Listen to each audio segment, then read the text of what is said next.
Speaker. Chris Hipkins.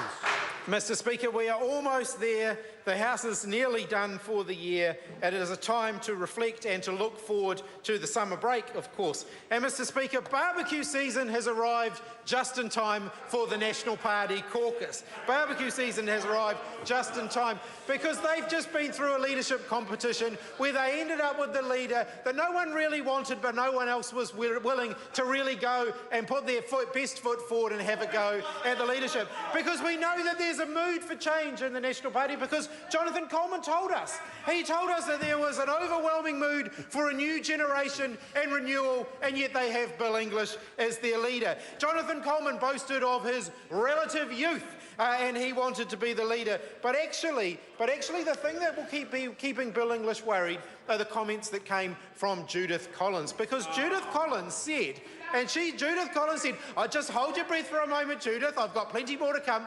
Judith Collins said that for the first time in 10 years, caucus had the opportunity to actually be masters of their own destiny. In other words, the National Party backbench are starting to gather and they're starting to plot, and they're going to be doing that over the barbecues. Because the thing that Bill English will be worried about was Judith Collins' other statement: "I am absolutely resilient and I know I can withstand anything." In other words, Judith's not going anywhere in a hurry. That ambition has not been quenched. But anyway, Mr. Speaker, barbecue season has arrived, and I happen to have been leaked the menus from the National Party's barbecues over the summer break. So I can confirm that Bill English is going to be serving a shoulder of stuffed mutton at his barbecues, and they'll all traipse along reluctantly to Bill's barbecue, to the barbecue of their fill-in leader. Of course, they have alternatives. Jonathan Coleman will be offering smoked chicken,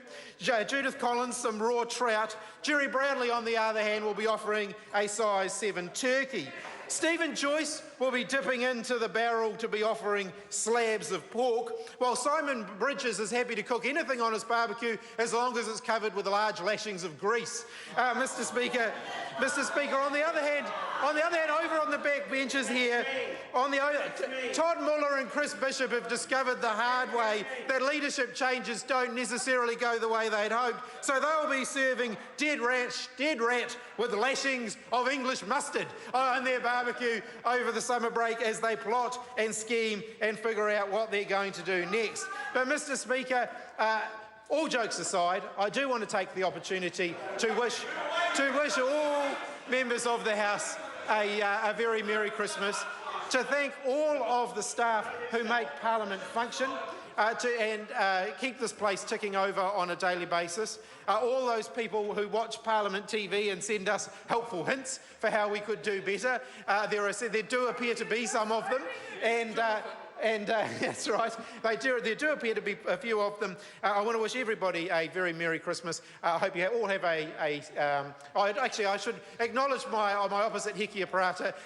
Whether or not I get to ask her any more questions again in the House, I do want to wish her a very Merry Christmas and all the best for whatever happens next, and acknowledge her contribution to the education system. Whilst I haven't always agreed with her, I do want to thank her for her service to the education system of the country. And on that happy note, Mr. Speaker, can I thank you for your chairmanship of the House and of the Business Committee, and wish all members peace and goodwill. Peace goes this way, Mrs. King. Peace and goodwill for the holiday season.